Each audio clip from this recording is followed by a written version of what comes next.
we're going to have our second workshop brought by the president of the Society of Petroleum Engineers 2021, Professor Thomas Blasingame.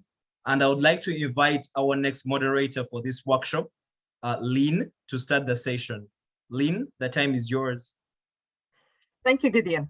Hello to all the SPE folks. I am Lynn Alauddin, the Secretary of the SPE IFP School Student Chapter. I'm honored to welcome Dr. Tom Blasingame to the second edition of the Student Chapter's Development Workshop. Dr. Tom holds PhD, master's degree, and a bachelor's degree in petroleum engineering from Texas A&M University. Dr. Tom is the SPE 2021 SPE president. He's also the holder of the Robert L. Whitening Professorship in the Department of Petroleum Engineering at Texas A&M University. He is the recipient of the SPE Distinguished Service Award in 2005, and the list of achievements goes on.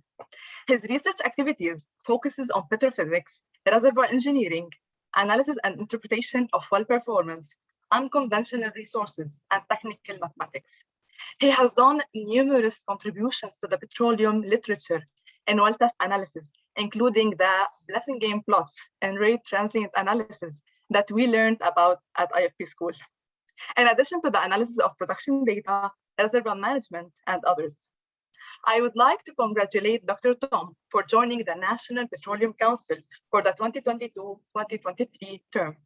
We are constantly inspired by your leadership, commitment, and contribution to the petroleum industry. Dr. Tom, the floor is yours. Please feel free to share your screen in order to start the presentation.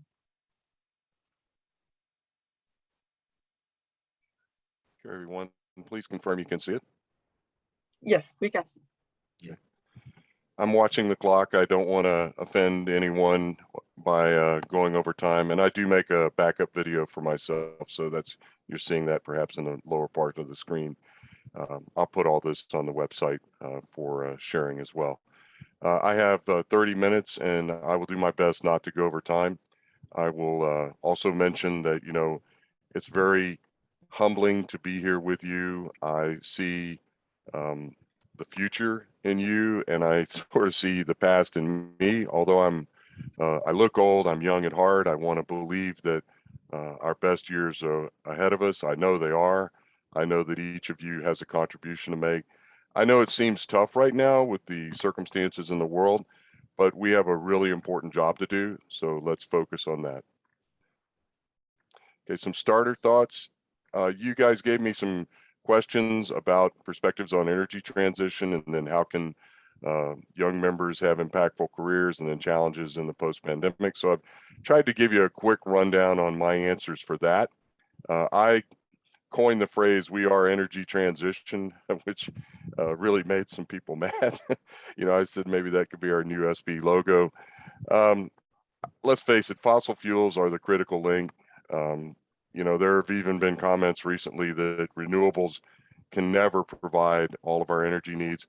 That's probably not the right way to look at this, but realistically in our lifetimes, I think renewables are going to struggle to supply the energy that an ever-growing population needs. And we'll talk some more about that.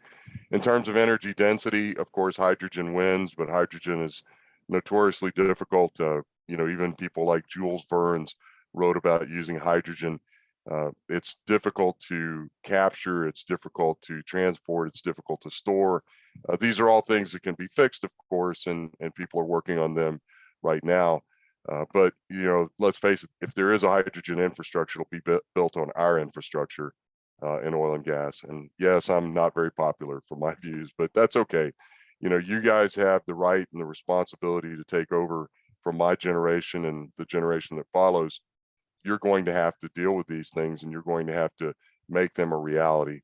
So I say this every day, you know, be the busiest bee in the hive, master 2 disciplines, and have a third strong capability.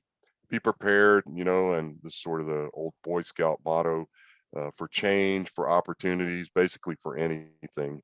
Be task oriented, don't waste time. That's difficult for a lot of people. They think that, you know, showing activities is being productive. But actually you need to just do your work, accomplish your tasks, and go on. there's a whole nother side of life about, you know, how hard we work and whether that's relevant and so on and so forth. But the reality is the world needs us right now, and we have to work extra hard in that capacity. Oil and gas, regardless of what you do later in your life, are great training for everything. For example, my wife has 2.5 degrees in petroleum engineering as a physician.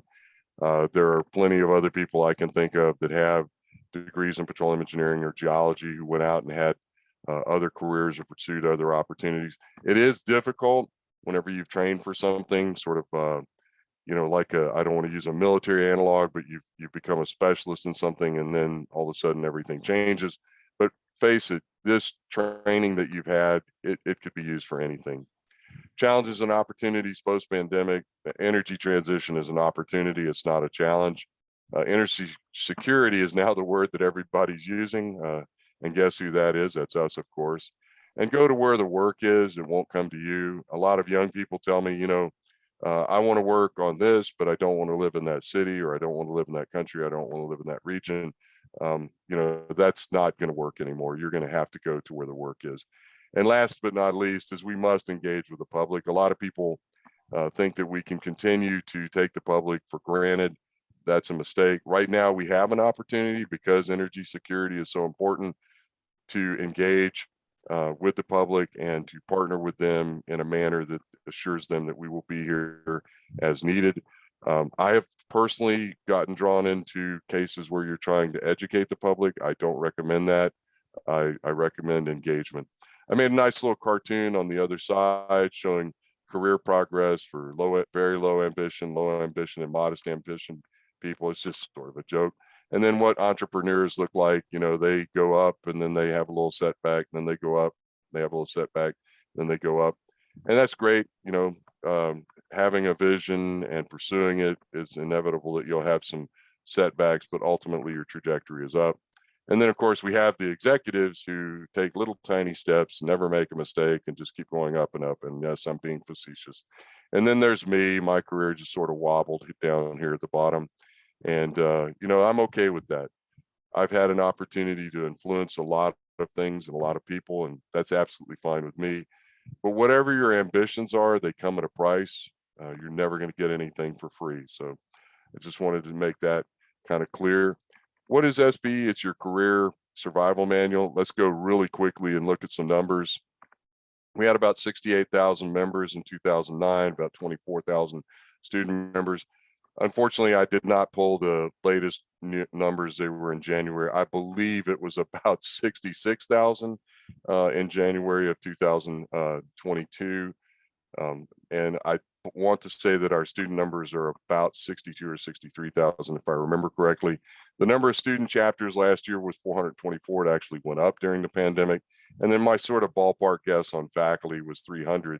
But that actually has gone down. I'm pretty sure that's at least a 10% attrition rate. We here have also had people retire and even pass away. Big message is, over the last 10 years, look at the profile. You know, this was my generation. I've marked it with a red line, and you can see we're just sort of moving through the snake like an egg. And then all of a sudden, here comes your generation, and you are going to dominate. I know you're not in this because you're not 30 years old yet, but you'll get there. And actually, this is probably you down here. The message is that the demographics of SPE changed, and it's important for you to realize that you're part of that, and that you will have a dominant role in SPE sooner than you think. I often tell students, you know, you get to drive and fly soon enough. Let us, you know, take a few hits for you. We're going to be around. Interestingly enough, there's still a relatively large concentration of people over 60. And of course, membership numbers is not necessarily reflective of who's active in the industry, but we believe it is representative of at least interest in the industry. So next is a little quick discussion about skills. And if you've seen this before, I apologize, but you know, it's really on the left-hand side. The things that would define us as petroleum engineers really haven't changed since the 1940s. We do have some new skills that we need to focus on: unconventional reservoir technology, statistics, and data manipulation. You guys call this data analytics and machine learning. We just call it statistics. We've had a big push on HS&E and on ESG. And then we probably need to integrate more amongst our internal disciplines, drilling, completion, reservoir production, and facilities. One of the things I do want to mention is yesterday at a faculty retreat, I commented that, we've been working on unconventionals for almost 15 years. Actually, it has just about that long. And we don't have a specific dedicated undergraduate course in unconventionals at Texas A&M University.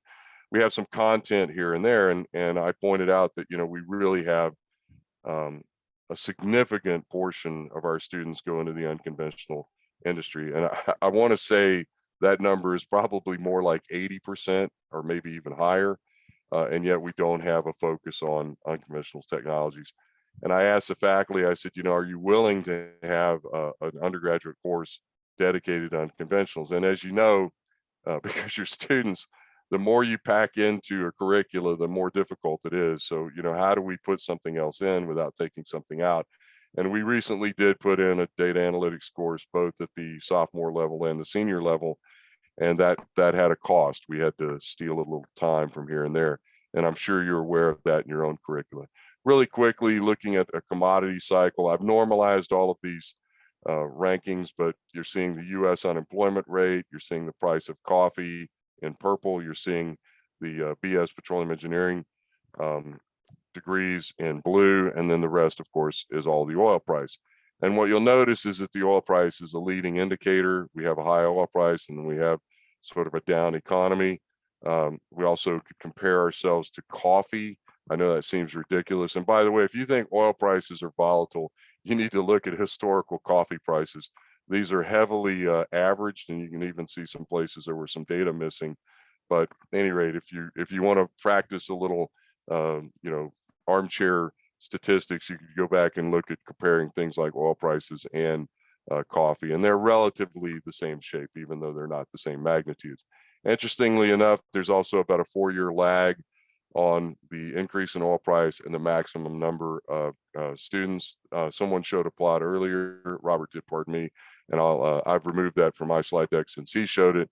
But the important thing to realize is we have a huge number of students going through our systems here in the US, and those numbers are quite a bit down now, and of course that's an opportunity, but it's also a challenge because we still have to recruit and retain students such as yourselves, which are top class talent.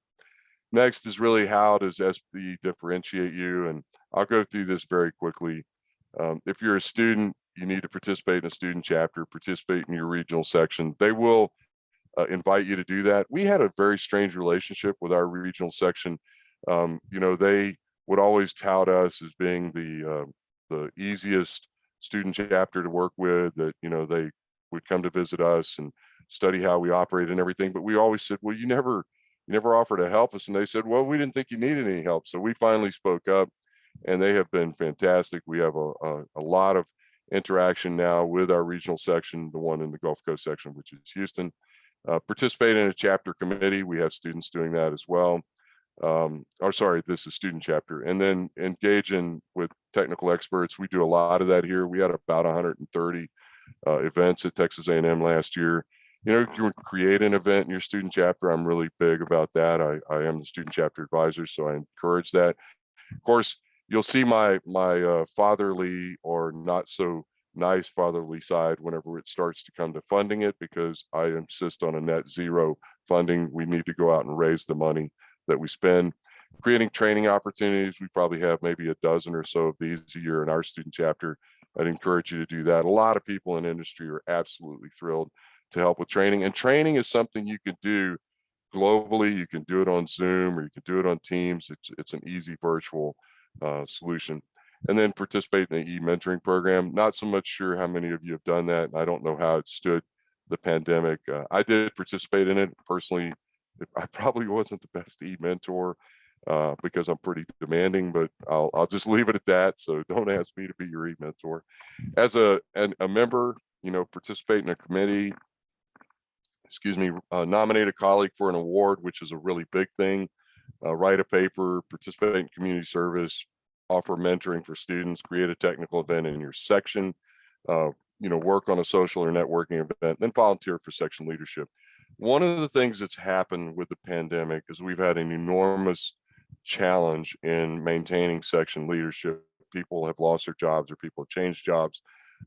Don't think that you're too young to participate in your regional section and to possibly elevate quickly into leadership. This is something where, frankly speaking, when you raise your hand, you're going to get an opportunity to serve. I would just comment that everybody always asks, how do I volunteer? Go to the volunteer portal first, and if you want, you could put my name down as a reference, and I'll certainly try to help with that. The volunteer portal is about 90% of where our volunteers come from right now. It's really the best port of entry to get into the system. And again, someone like myself, or maybe your faculty advisor or someone else, could easily vouch for you and get you in the queue there. Really quickly about energy, I want you to look at this for a moment, and I want you to think about this. Forget the units. It can be joules, it can be watts, it can be BTUs, but this is the current production, which is essentially equal to consumption of energy per year. All of them are color coded. The important ones, of course, are coal and oil and gas, which are still dominant. Hydropower is a big contributor. Nuclear, everyone, of course, thought it would be much higher. There were some decommissionings and there was a Fukushima incident, but it's back on the increase.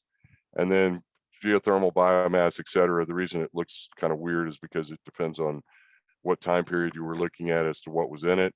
And then, of course, we have what we would call renewables, which also typically hydro is thrown into. But renewables for us are wind and solar. They have a massively increasing profile, but there is a rollover. And the question is, how is it going to look? And of course, renewable electricity from wind and solar is going to have to compete with other sources that provide electricity, and it'll have to enter the grid and so forth. So nothing right now is going down. Everything is increasing, and we'll talk about that more in a second. On a percentage basis, coal is decreasing, oil is decreasing, natural gas is slightly increasing, but as one speaker mentioned, I think it was Robert again, we're going to see a lot more natural gas increase. Next is going to be hydropower. It's relatively flat, but it is increasing. Again, after nuclear, it had one level, and then it flattened out, and then it decreased, but it's actually back to sort of a flat percentage. Geothermal biomass, sort of God only knows what it really is going to look like, but everyone's worried about wind and solar. Well, here's wind and solar. It looks like it's going to roll over. Is it going to look like this? Is it going to look like this? It really depends on infrastructure size. So enough talk about that. Let's talk about history. Let's look back, 1970, a good 50-year time window. Population of the world has doubled since 1970. Global GDP has been multiplied by about 4.5 since 1970. Global energy production has tripled since 1970. And then the IEA, the group that has the three scenarios for energy, the sustainable, the steps, and then, of course, the net zero. The net zero says that we need to drop our energy production, our energy consumption per GDP at 4% a year. 4% a year would be down here. That would be an extremely dramatic change for the world. This is suggesting that you're going to give up air conditioning, you're going to give up your car, you're going to give up your computer and so forth. And that's just not going to happen on a global basis. So somehow we have to figure out how to deal with that. Someone mentioned my background in diagnostic analysis. I apologize. I'm not going to be a quiz on this, but I went on ahead and plotted the energy as an exponential trend or as logarithmic y-axis. And you can see early evolution of energy production. This is global energy, total energy production, then post-World War II, and then finally again, after this sort of wore off, it's our long-term behavior. And what's important is when you take the derivative of this, you get something that's, and I know this doesn't look very constant, but let's say, that's a reasonable average. And then it maxes out at about twice that, and then it comes back to that reasonable average. So what we're getting at is we're looking at an energy increase on a global basis of more than 2% a year. We're looking at a population increase that's quite substantial on a global basis. It is flattening by most indicators, but still, what is it going to look like, really long term? We're gaining about 500 million people a decade. So that's going to be a major challenge going forward as well, and they're all going to want access to energy. So we are SPE. This is something to remind ourselves. I know you've probably seen this before, but on the left-hand side, this is why we get up in the morning. We've got 1 billion to 2 billion people without access to clean and secure water. We've got 2 billion people without adequate sanitation. Got another billion people who have no electricity. We've got another 2.5 billion people without access to clean cooking. We've got another 1 billion to 2 billion people without access to sufficient or secure food. We've got another 1 billion plus people without access to safe and secure housing. We've got about 250 million children on this planet with no access to education whatsoever, and that is absolutely stunning. We have about 4 billion people on this planet who don't have access to the internet as we know it, as we're using it right now. So what's 1 billion? 1 billion's a lot, despite what you might think about Mr. Musk or Mr. Buffett or Mr. Gates or whomever. You know, 1 billion is a lot, and we have a lot of work to do to get access for these people to have the energy they need to provide water, to provide sanitation, to provide electricity, provide cooking, provide food, provide housing, and of course, my pet peeve is to provide education. A few comments to you as young people. You know, good managers do things right, good leaders do the right things. Great achievements are equal to a desire to succeed, and great achievers will make great sacrifices. Unfortunately, that usually is your family. Ambition's fine, but know your limitations because your enemies will. Use your values, your value is your skill set. Robert said that earlier. Inexperience is your limitation. In a way, Robert said that as well. I was really pleased to hear him saying that get any kind of experience you can, whether it's selling newspapers. I worked in a gas station. I worked changing oil in cars. I worked, you know, as a volunteer, etc. You know, in my life, I've had quite a few quote unquote job experiences. They weren't necessarily leading up to this, but they were things that enabled me to do what I'm doing now.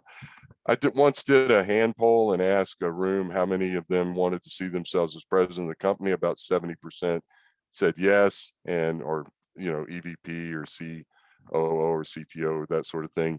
And about 3% get it, but 70% of the people in that room said they wanted it. So you're gonna have to learn to deal with disappointment. Are you fit for command? Yes, no, maybe. The choices, you know, like your parent says, there are no wrong choices, there are only options. Commitment, you're as good as your word. So if you don't do your what you say you're going to do, people aren't going to trust you, and that's going to have an adverse effect on your career. As I mentioned before, you're paid to complete tasks. You're paid to make decisions. You're going to make mistakes. You're not in school anymore, but the best thing about our discipline is we work with incomplete data. So a couple of more comments on education. This paper was written in 1968, so this is now 54 years ago, pardon me. And this was proposing an energy resources engineering degree. And as everyone knows, Stanford just received $1 billion donor grant to create a college of sustainability, which of course their energy resources engineering program will be under. I highlighted some comments here, and it really comes back again to what Robert said, that you focus on the basic fundamentals, you focus on collaboration across disciplines, and most importantly is that, you know, the problems that we face globally in energy are really similar to the problems we face in our oil and gas scenarios. So those skill sets that we learn can be transferable to this. I just thought you'd like to know that somebody thought of this 54 years ago. So student chapters, I just thought I'd throw up a, you know, our chapter is very active, and I do unfortunately have a bit of pride about them. I often yell at them and get frustrated with them, and like every other, you know, good parent would do, I try to get them to be more mature and more professional. But it is, as I pointed out, it's without an exaggeration that, you know, it's my favorite job. There's never a dull moment, and I literally, the highlight of my career is watching you evolve into young professionals. My wife tells me that I work harder on the student chapter than I do on anything else, and she's probably right. I just comment that, you know, not every student chapter maybe is as large as ours or as you know, diverse as ours, but I guarantee you all have it in you to do the things that you want to do. I've heard that in the breakouts today. I strongly encourage you to reach across and to communicate with other chapters. I've told our leadership that anytime somebody approaches us, we're going to collaborate with them. It's imperative to me that we do engage across the world. Like I said, there's approximately 424 student chapters on the planet. It's imperative that we share, that we get to know each other. We have common problems. We have common challenges. We also have different levels of opportunities, different levels of resources and so on. But every one of us is bound together by the fact that we want to produce the world's safest, most secure, most affordable energy. It isn't to say that there aren't problems with that, but we know how to produce oil and gas. We know how to clean up after ourselves. And with the advent of carbon capture sequestration, there is a business model, and that's an important moment to remember, where we can make ourselves lower carbon by re-injecting or reutilizing carbon. There are a number of major companies involved in carbon exercises right now. Some are elegant, some are practical, some are way out there. Imagine turning air captured carbon dioxide into building materials. I think we'll see a lot more of that, where there's sort of a permanent sequestration. Well, sort of went off on a soapbox here. Apologize for that. Last word, sort of. I was watching a sports movie on the plane a while back, and it said fundamentals, including training and hard work, are for those without talent. And in polite language, I say, that's wrong. In impolite language, I can't really say the word, but I think we all know what it is. Education and fundamentals, and again, Robert mentioned this, is your career insurance, it's your career survival skills, and frankly, it's your innovation DNA. I'll talk about it a little more on the right-hand side, pardon me, but we all have exceptional talents. That talent must be exercised, but it must also be challenged. And if you're not using that talent, then there's something, you're not going to use it. It's basically useless. I once had a student who I was having a private conversation with, and I asked them, why did they want to be a petroleum engineer? And they said, well, they really wanted to be a petroleum engineer because that's where their passion lays and everything else. And we had a nice chat about that. And I said, well, what else have you done or would you do? And it turns out that this person had been a professional musician, and they were actually a member of their national symphony orchestra. And my jaw dropped. I just was like, why are you here? And it was because they really believe in the industry. They really like the work. And frankly, it was an opportunity for them to exercise and create skills where they could have an independent life. I meet people like this all the time. I meet people who could have been in sports, could have been in sports, could have been in other disciplines, could have done art or science, but they chose to be in petroleum engineering. And remember that everybody you encounter is going to have those kind of talents. Getting back to the engineering part, programming, and this is real programming, higher math and analysis methods, ODEs, PDEs, linear algebra, statistics, which you call data analytics, transport phenomena. If you don't know what it is, look it up, but it's the chemical engineering class that kills everybody. And there's no discussion, just do it. Honestly, transport phenomena changed the trajectory of my career. I can't tell you how much I didn't enjoy it at the time, but I can tell you it definitely changed the trajectory of my career. So did a course on optimization, writing, presenting, speaking. These are things that don't come initially. You have to build those skills, and those skills are built with practice. If you saw me present the very first paper I present back in Midland in 1986, you probably would have said that guy's going to end up bagging groceries somewhere. Fortunately, I stuck with it and did okay. Be aware of what you say and what you do. And as I was watching a few moments ago, people were talking about your expectations as a generation on social media. Words have consequences, and I think people often say things on social media that they would never say to an individual. There's somebody inside of that person. We all have feelings, we all have strengths, we all have things that we need to improve. But using social media for anything other than positive reinforcement is really not a good thing. Also, you know, I don't want you to be a LinkedIn junkie. I want you to be someone who uses it as a tool. You won't find me posting or reposting a lot of things. I'm not comfortable with it. But if you are, go ahead. You know, that's your opportunity. Work ethic, be the first in and the last out of the office. If you don't know how to do a task, then ask. I'm always here at the other end of an email as well. If you don't know what to do, then you better learn how to do it. I think that's something from the Army, actually. And then you will know when it's time for a change. It's sometimes difficult for people, especially people like myself, that become so devoted to a cause, to see that change is inevitable. But you will know when it's time for a change. And right now it's time for a change in our industry. We need new ideas, new thinking. Frankly, we need you now as a younger generation more than we ever have. So I'm going to stop there, and I'm just going to say thank you very much for the opportunity to speak. I will post everything that I've shared today, and the organizers will have an opportunity to pull that down. So happy to stay a few more minutes if you need me, and happy to answer a couple of questions if you need me to. So with that, Thank you so I much. will.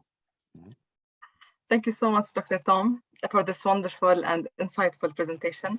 Indeed, we, the students and young professionals, have a key role to play in shaping the future of energy, and volunteering in SPE is such a crucial aspect in our life, for our academic and professional life. Your insights are much appreciated, Dr. Tom. So now it's a Q&A time. This will be an interactive session. The audience is free to write their questions in the chat box, or if you want, you can speak directly by raising your hand using the raising the hand reaction next to you, and we can call upon your name. But I'm bringing up a few questions in the task. Oh, you're going to yes. You're going to be in between me and them. Thank you, Lean. I would appreciate that. Okay, let's start with the first question from Ivan. 1 minute. I'm reading, and I can tell you what it is. The question is about the merger, and you know, let's be candid. Whenever I originally proposed the merger back in March or April of 2020, it was met with a lot of doubt. Let me be polite and say that, and we just sort of put it on the back burner. Actually, AAPG approached us several months later about that, and as part of that process, I did meet with every other professional society to determine if they were interested in this. Let me say this: any organization has to decide their own destiny. I thought that it would be a good idea for SPE to engage in its in a discussion of merging with its sisters, because of the reality that the pie is going to be smaller, the dollars, the industry, et cetera, and there's still going to be the same number of slices. I made a miscalculation in terms of culture. You know, I will take all the blame for this, but AAPG was a good partner. We met for over a year on possible merger, you know, activities. We spent money. We spent thousands of hours of staff and board member time collaborating on what that new organization would look like. And ultimately, they decided they didn't want to do this. They did not go to a vote. It was their leadership that decided. We are disappointed, but we have to respect that, and we have to understand that that's the reality of the circumstances.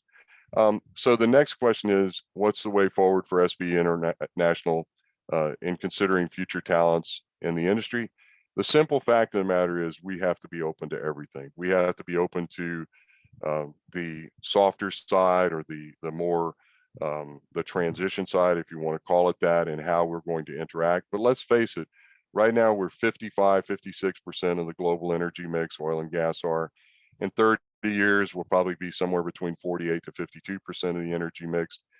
But during that time, during that time of your career, you're going to see an enormous amount of change. You're going to see oil and gas used in different ways. As Robert mentioned again, you're going to see the age of gas dominate. There still are no substitutes for most of the things we use to oil and gas to create, other than, of course, transport fuels. But we can work our way around that. I mean, there are alternatives, but they're prohibitively expensive or unrealistically difficult to generate. So, SPE really is having a moment where it's thinking about what do we want to do and what do we want to be. And in fact, we have a strategic plan revision that's going on right now. We have a big meeting next week, and we're going to do exactly this. We're going to talk about what do we want to focus on, what do we believe in. The last one really looked at digitalization. I'm certain that, and to some degree, energy transition. I'm certain this one will focus heavily on energy transition. I believe I'm out of time, but Lean, if you want me to answer one more, I can. Yeah, sure. Let's take the last question in the chat. Okay, that's from Nanda. Yeah. Okay. I want to ask, what's your main driving force in becoming president of SPE? Okay, so let me tell you right off the bat, and this is going to probably shock most of you, and I put this in writing, so it's not a surprise. I didn't want to be president of SPE. It's not something I'm comfortable with. It's not a role that I had ever pursued, or it wasn't a path that I was interested in. It was a duty. And there were a number of people, my nominator in particular, and my wife specifically, said that, you have something to offer, you need to do this. And it is not an easy job to get. It is very competitive, and it is very challenging. The process is challenging. So, I, like anybody else who is in this role, I took it extremely seriously. I never expected to have to deal with the pandemic. My goal was to create, a whole different focus on technical excellence and get all of you to say, I want to write papers, I want to create software, I want to see SPE create solutions where I can make 2 or 3 keystrokes and have every paper ever written on something, or have the data for those papers generated and given to me. And those are possibilities. They're not going to be realities anytime soon, but those are possibilities. What's my most memorable experience when I became the president of SPE? That is a truly great question. I think, everybody has a rock star moment when they're SPE president. And I didn't have many of those because of the pandemic. But I went to the Asia Pacific meeting in Bali, and I was humbled beyond words to have been able to have so much influence in that discussion and so much interaction with people. And, I'm going to tell a little story, and it's going to get me into trouble, but I'm going to tell it anyway. And I was taking a photo with a leader of an oil company there, and it happened to be a female. And I put my arm around them, and we are all smiles and everything, and then went back to our way. And one of the staff handlers said, you can't do that. This is not the U.S. You can't do that. So I went to the dinner, and I found a moment and went in and apologized and said, I realized I made a mistake, and I apologize for that. And this was obviously a female. She literally jumped on me. She was about 5 feet tall. Can't convert that in meters, maybe 1.5 meters or a little more.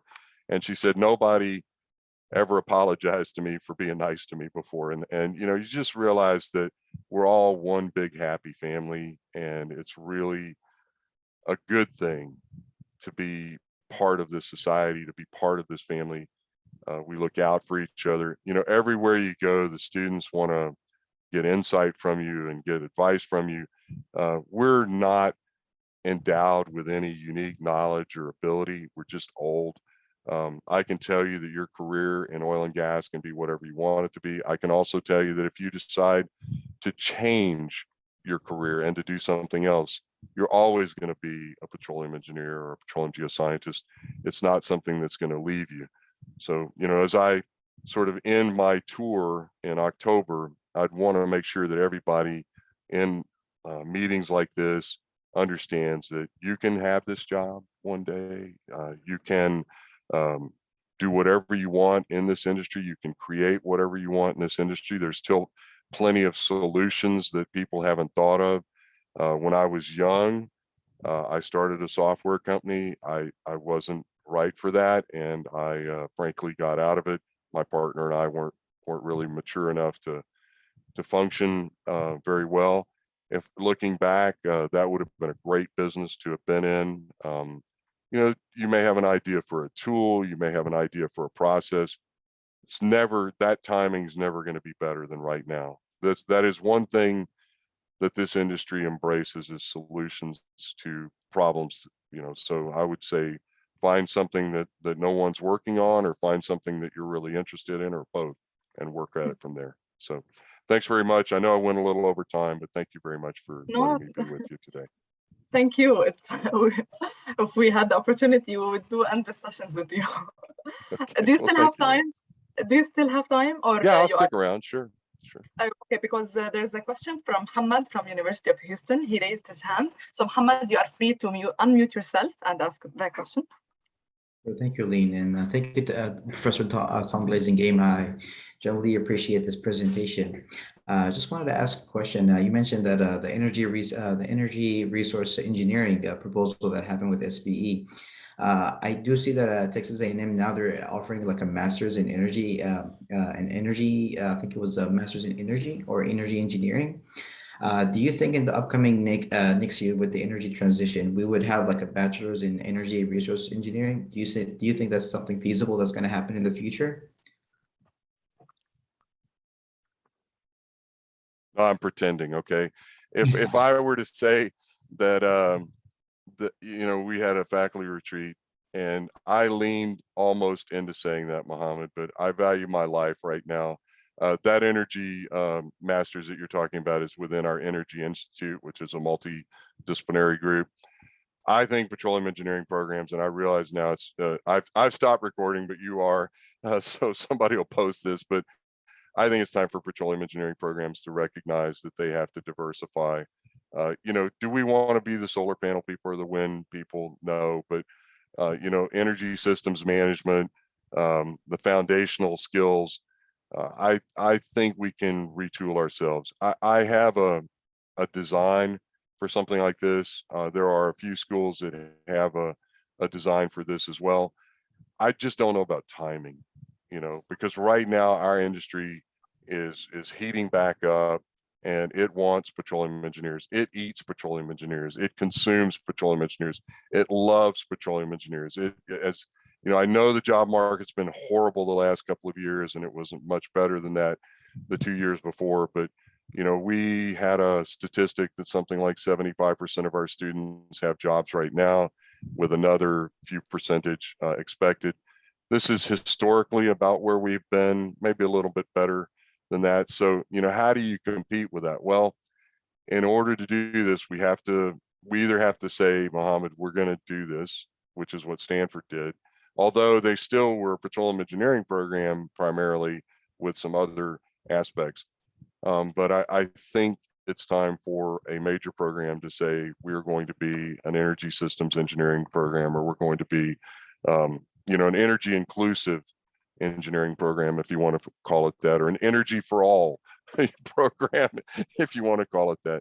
If anyone on the line has a vision of that, please feel free to contact me. I'm not a visionary. I just have a feeling that it's time for us to have that conversation, and it is going to be very difficult. As you know, I mentioned that we're 15 years into unconventionals, and we don't have an unconventionals course. It will be difficult to get us to change into energy engineering, if you want to call it that. And it may be a little bit late for us as well, depending on the programs and how we want to do it. Plus, and you know, you heard it here first, we're going to be around for a long, long time as petroleum engineering. Worst guess, at least another 50 years. Best guess, probably more than 100, you know, at least more than 100. So realistically, where is energy engineering going to fit into that? I think it would be a really good idea to try to do it, just not sure how, when, or where. And like everybody else, I do have a plan, but you know, I'll be quiet. I'll pretend my microphone doesn't work. That's a great question. Thank you, Mohammed. Thank you. Thank you so much. Thank you, Mohammed. And thank you, Dr. Tom, for this insightful session. It's really an honor. I will never forget this day. Remember No, that. thank you, Lean.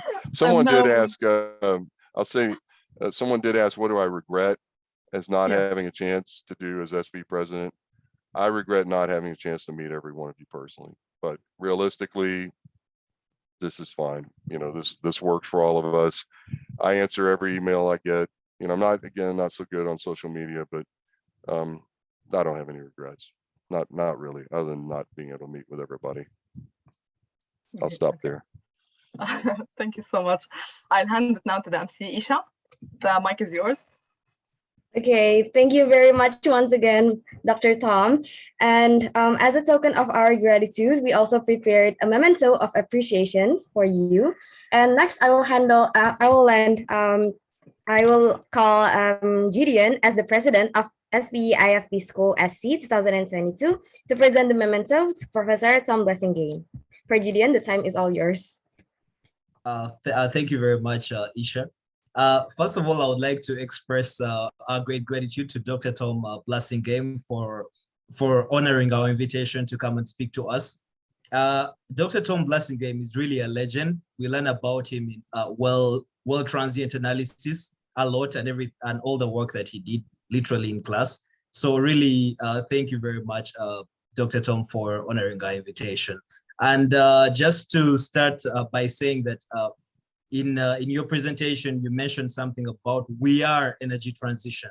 So basically, it is us, the engineers, it's us, the young people, and everyone involved in this sector that is going to be taking on this mantle of transforming the industry into a more sustainable industry. So really, thank you so much. We're going to improve our work ethics. Your words are really honey in our ears, and we're going to use them a lot every day. And indeed, we shall not forget this moment. It's a very momentous occasion for all of us. So I would like to present to you this moment of appreciation at this very moment. Gideon, you don't have to mail it to me. I'm just honored and humbled. Thank you very much. I wish we could share it in person and talk about the future in person, but everyone, thank you very much. I really appreciate it. Now it'll go into my little keepsake, you know, so thank you. You're welcome. Thank you. And now we shall continue with our program as planned. Isha? Yes, thank you very much once again, Doctor. And next up, we will have another breakout room session, which will continue from the first breakout room session with the same 7 topics as shown on the screen. So to all participants, you can all wait for your assigned to your second preferred breakout room session.